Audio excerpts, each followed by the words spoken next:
네, 안녕하세요. 샘물교회 김현식 목사입니다. 오늘의 주제는 회개에 대한 주제를 좀 함께 다루려고 합니다. 보통 우리가 회개라는 이 단어를 쓰게 될 때는 보통 이 죄에 대한 회개를 많이들 말씀을 하시잖아요. 그런데 그럼 이 죄는 뭐며 회개는 뭔가라는 얘기예요. 그래서 죄에 대한 규정부터 우리가 분명하게 해야 될 것 같습니다. 보편적으로 우리가 죄라고 규정을 할 때는 사회 윤리 도덕적인 것으로 많이들 생각을 하세요, 사실은. 근데 신앙에서 말할 때 이 죄의 규정은 하나님의 뜻에 어긋난다라는 것입니다. 그래서 우리 나름대로 반듯하게 한다 할지라도 그것이 하나님의 뜻에 맞는가라는 여부부터 시작을 해야겠죠. 그래서 사실 이제 회개라는 걸 보면은 죄에 따른 회개인데 죄를 우리가 정확히 알지 못하면 회개도 정확히 나오지가 않겠죠. 그래서 사실 이 죄의 규정은 우리가 하는 것은 아닙니다. 말씀에 비춰보고 그리고 하나님께서 이를 기뻐하시는가 또 기뻐하지 않는가 이로 인해서 죄는 분명하게 드러난다라는 사실입니다. 2006년도 당시에 한국 기독교에 대한 어떤 신앙의 한 부분, 우리가 오해할 수 있겠다라는 한 부분을 다룬 영화가 있었습니다. 밀양이라는 영화가 있었는데요. 거기에 보면 이런 얘기가 소개가 됩니다.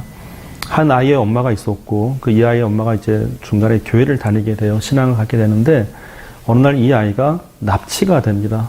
그리고 그만 이제 이 아이는 죽음을 맞이하게 되죠. 그리고 이 범인을 잡았습니다. 드디어.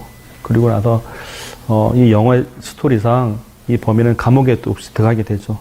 그런데 시간이 흐르고 나서 이 범인에게도 복음이 증거된다는 시도를 했었어요. 그러니까 예수님을 영접한다라는 그런 것이 됐는데 이 아이의 주인공, 이 아이의 엄마죠. 이 아이의 엄마가 교인분들의 설득을 통해서 용서해 주려고 감옥에 찾아가게 돼요.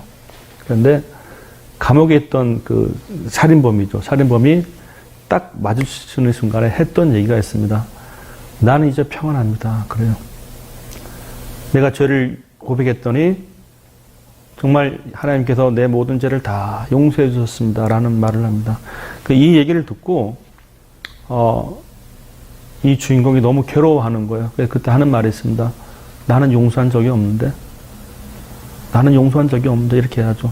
어떤 거예요? 이런 부분에 대해서 우리가 죄를 회개한다라는 것은 하나님과 나와의 관계가 물론 있긴 있어야 돼요. 그런데 중요한 건 죄의 회개는 거기서 끝나는 것이 아니에요.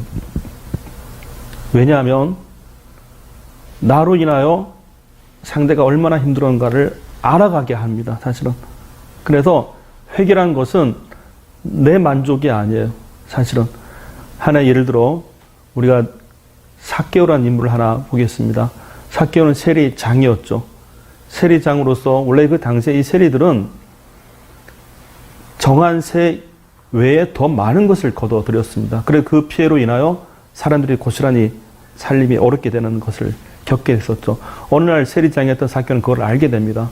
그리고 예수님께서 자신의 집에 왔을 때 고백을 하죠. 예수님, 내 재산의 절반을 가난한 자에게 주겠사 하며 그리고 내가 네게 토색한 것이 있다면 부당이득이에요. 사실은. 내가 사변에 갚겠나이다 라는 말을 하죠. 그것이 어떻게 보일까요? 한마디로 표현하면 그겁니다. 나로 인하여 얼마나 많은 사람들이 힘들었을까라는 문제입니다. 성령이 임하는 회개는 나 자신만의 만족이 아닙니다. 성령이 임하는 회개는 공감대를 형성하게 되어 있습니다. 나로 인하여 얼마나 힘들었을까라는 얘기죠. 누가복음 15장의 탕자도 같은 얘기를 합니다. 내가 하늘과 아버지께 죄를 얻었사오니 이런 회개를 하죠. 회개는 나 개인의 만족이 아니에요. 나로 인하여 얼마나 힘들었을까라는 겁니다. 그래서 하나님은 회개도 과정을 은혜로 만든다라는 사실입니다. 회개는 결코 나 자신만의 만족이 아니라는 걸 우리가 기억해야 되는 겁니다. 그래서 하나님으로 인한 회개는 하나님께서 나도 살리지만 상대도 동시에 살린다는 거. 성령으로 임한 이러한 회개는 사실 우리 모두를 살리는 하나님의 큰 역사가 나타납니다. 예수를 믿고 회개를 한다는 이런 모든 과정에서 하나님의 역사는 우리가 함께 가는 것을 만들다라는 사실이죠. 예수님의 이름을 다른 말로 임마누엘이라고 우리가 고백합니다. 임마누엘은 하나님이 나와 함께라는 뜻이 아니에요. 하나님이 우리와 함께한다는 뜻인 겁니다. 성령은 이런 회개를 가르치고 이런 회개를 기뻐하신다라는 사실이죠. 오늘 우리가 본의 아니게 죄를 지을 수 있습니다. 그래서 더 중요한 것은 성령은 이 죄를 분명하게 알게 하시고 거기도 우리를 건져준다라는 사실이죠. 자칫 오해하기 쉬운 죄에 대한 개념, 용서에 대한 개념, 그리고 용서받았다는 이 개념에 대해서 성령으로 임한 이러한 회개는 우리 모두를 살린다는 것을 우리가 반드시 기억해야 한다라는 사실입니다. 주님의 도우심이 죄로부터 우리를 구원하는 그 역사 가운데 우리가 모두 다 함께 살아나는 그런 회개가 있게 되기를 주님의 이름으로 축원드립니다.